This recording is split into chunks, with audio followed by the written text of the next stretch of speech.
Hello everyone. Thanks for tuning into my presentation. I have to confess that I don't like online conferences, but at least it allows me to sit in the sun while I give this talk. My talk deals with the topic of collective emotion. Collective emotion is an important notion, but it's vague and ambiguous. Why is it important?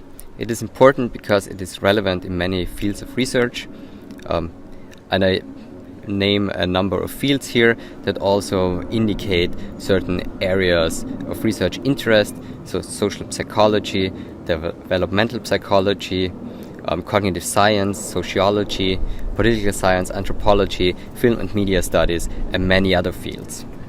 Why is it a problematic notion? It's the case because I think that researchers often talk past each other because they use different definition of collective emotion, and they also refer to different phenomena when they talk about collective emotion.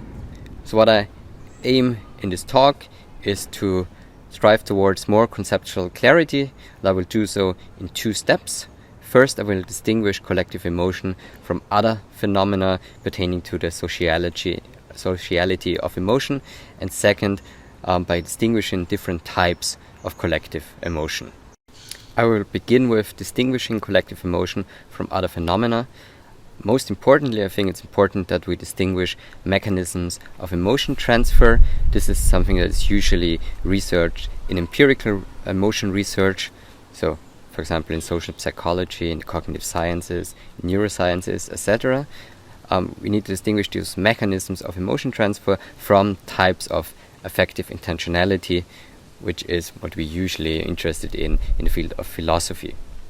Mechanism of emotion transfer, the main question is how does convergence in affective responding come about? And here important concepts that in some way also often overlap are entrainment, convergence, contagion, but there are also many other notions that refer to that research question. And here we can make various distinctions and ask several questions. So, for example, we can ask what's the difference between synchronic convergence that appears in face-to-face meetings as opposed to mediaized forms, for example, via social media or video conferences.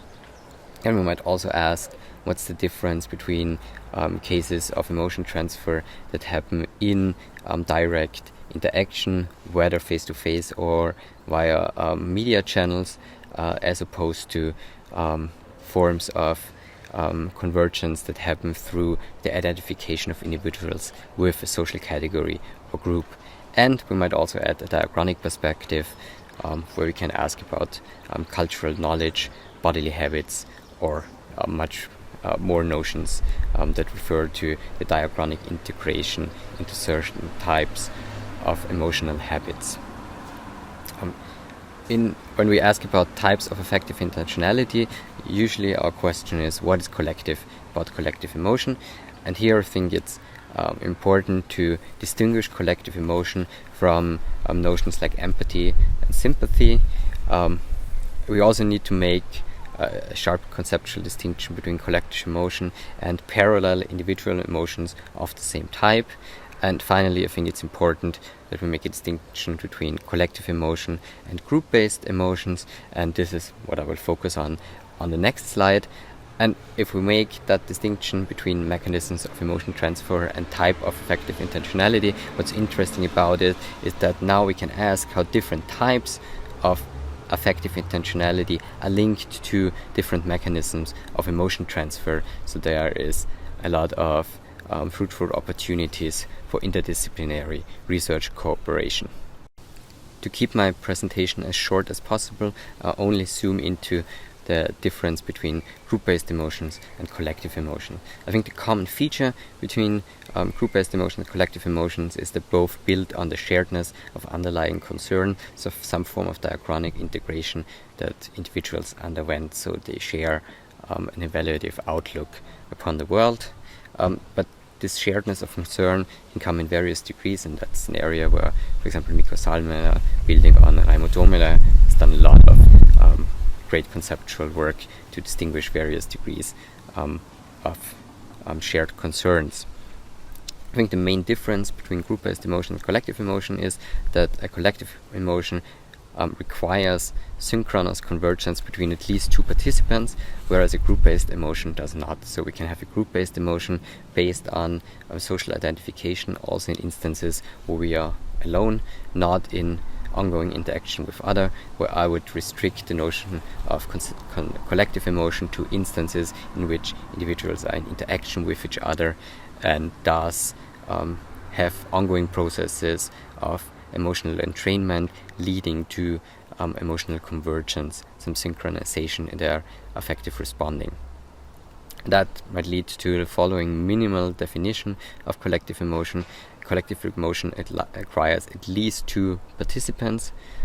It requires a sharedness of the underlying concern on which the emotion is built.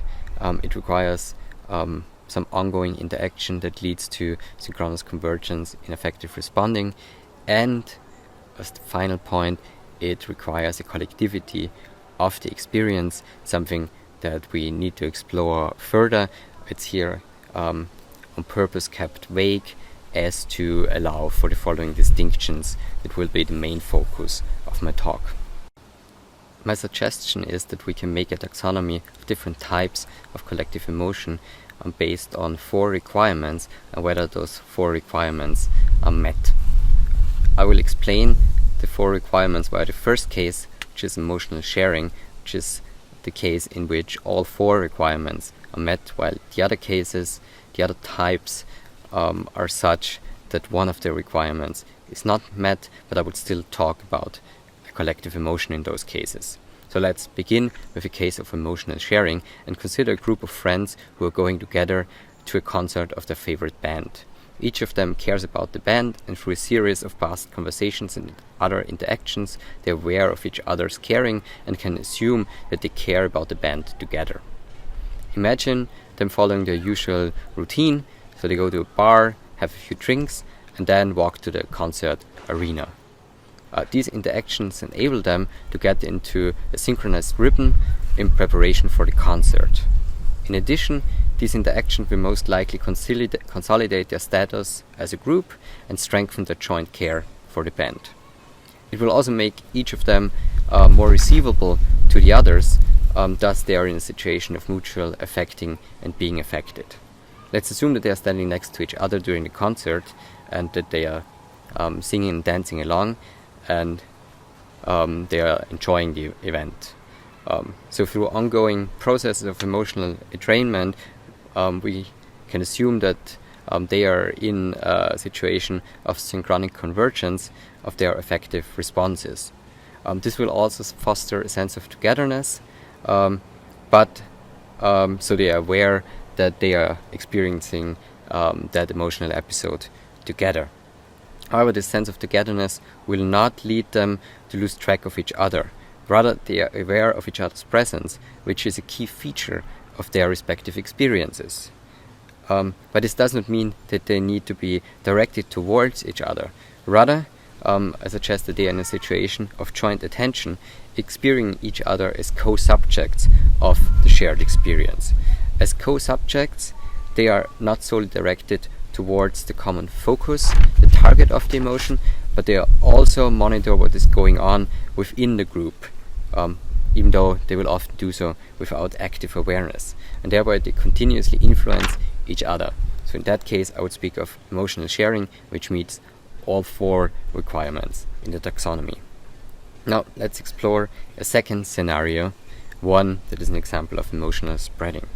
Another group of friends also at the concert, but they do not really enjoy the performance. Rather, they envy the band because their own band project, which they considered superior, was far less successful.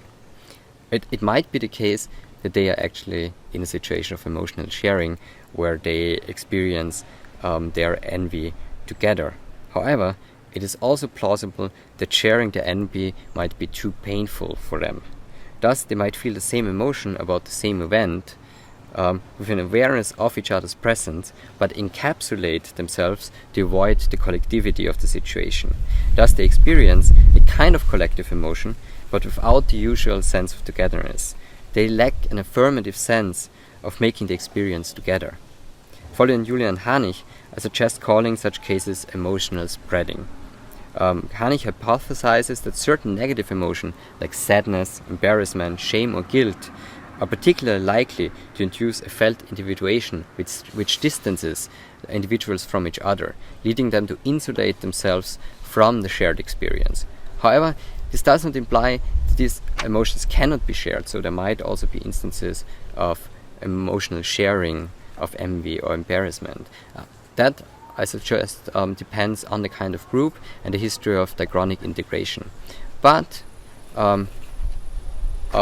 there are some hypotheses to be made here, and some research questions. So, are certain emotions more likely to open us up towards each other, and thus more prone to facilitate emotional sharing, while other emotions are more likely to distance us from each other, and thus more prone to lead to emotional spreading? And is it true that positive emotions, like joy or enthusiasm, are more likely to connect us to each other, thus inducing emotional sharing, while negative emotions like envy, sadness, embarrassment or guilt are more likely to have a distancing effect? And does this apply cross-culturally, or does it depend on specific emotion cultures? Moving to the third row, there's emotional fusion. Emotional fusion has received little attention in current research, and I think that many will assume that that's not a plausible category after all. The reason is that many philosophers and also many emotion researchers in other disciplines agree that collective emotion cannot be thought of in terms of a merging or a fusion of partaking individuals. The consensus is that collective emotion presupposes a plurality of participants who are aware of each other's participation.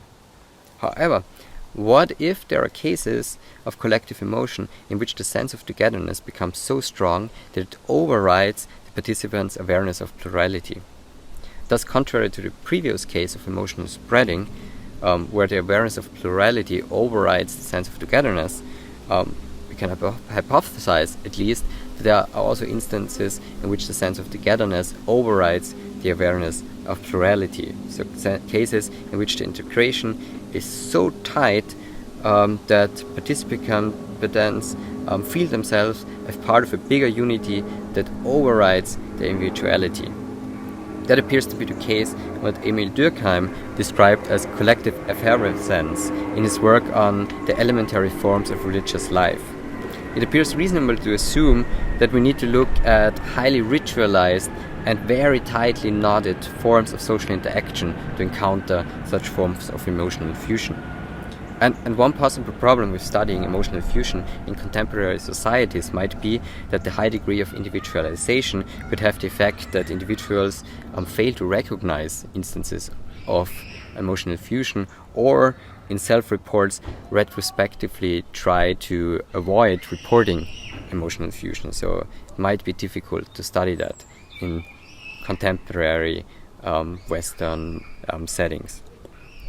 Moving to the third category, that's emotional contagion. In psychology and cognitive science, it's usual to understand emotional contagion as a mechanism of emotional transfer and emotional convergence. By contrast, I follow some phenomenologists in suggesting that we can also use the label emotional contagion to denote a kind of collective experience. Let's take another example. Consider Johnny, who also joins the group of friends from the first example. But in contrast to the group of friends in the first example, Johnny, who is also part of the friends group, doesn't particularly like the band. Nevertheless, he decides to join his friends and participate in the entire event. Let's assume so he joins the entire event and adopts the rhythm of his friends and opens himself up voluntarily to be affected by them.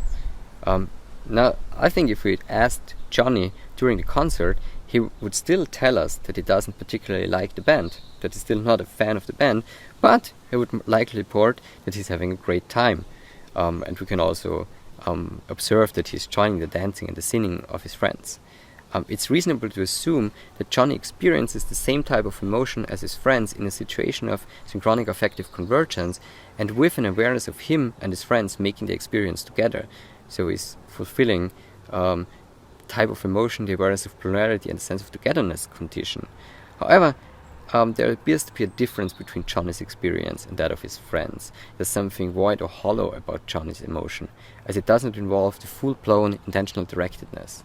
And I suggest using emotional contagion as referring to cases in which individuals join a collective emotion, going along with the affective experience of other participants, but do not evaluate for themselves the object or event which the emotion is about. One note, traditional accounts usually hold that emotional contagion happens unconsciously and against the will of the infected individuals. By contrast, this is not the case in the example I'm drawing here. Johnny certainly has allowed himself to be affected, and it's reasonable to assume that he even sought to catch the emotions of his friends. Why else would he join the concert in the first place? This prompts the hypothesis that sometimes contagion might happen involuntarily and unnoticed, but often emotional contagion is voluntarily allowed or even actively pursued. Finally, we have emotional matching. There might be cases of collective emotions in which individuals do not experience the same type of emotion, and this might be the case because the specific context would make it inappropriate for them to have the same type of emotion. Instead, the situation requires them to express different but interlocking emotions about the same object or event. And only these intermeshing emotions allow them to experience the emotional episode as a kind of collective emotion, so as something they do together. And here's an example I draw from Julian Hanich again. He offers the following example. Assume you watch a film like 12 Years a Slave with your African American friend. You respond with various mini expressions of moral outrage. You shake your head, you angrily, you even mumble, "damn racist." These expressions show your friend that you are affected and that you value what is shown as something to be concerned about. Simultaneously, your friend expresses the same care to you through his dead silence and by wiping away a tear. And this example suggests that emotional matching is particularly likely in morally relevant situations involving individuals from different groups, and emotional matching might be a way to enable collective affective experience in scenarios in which emotional sharing or emotional contagion or emotional fusion would be morally inappropriate. So we need matching emotions of different type to enable to experience an emotional episode together in such scenarios. A final remark to end this talk. Given the complexity of affective experience, it seems reasonable to assume that we could complicate matters quasi-endlessly by adding further categories of specification or consider cases in which two of the criteria are not met while the others are. There's no claim about my taxonomy to be in any sense exhaustive. All I claim here with this talk is that it's a useful heuristic tool to classify the most common types of collective emotion and thus avoid misunderstandings about what we mean when we refer to different phenomena of collective emotion in different social contexts. Thanks for your attention, and I'm looking forward to seeing some of you during the live Q&A session.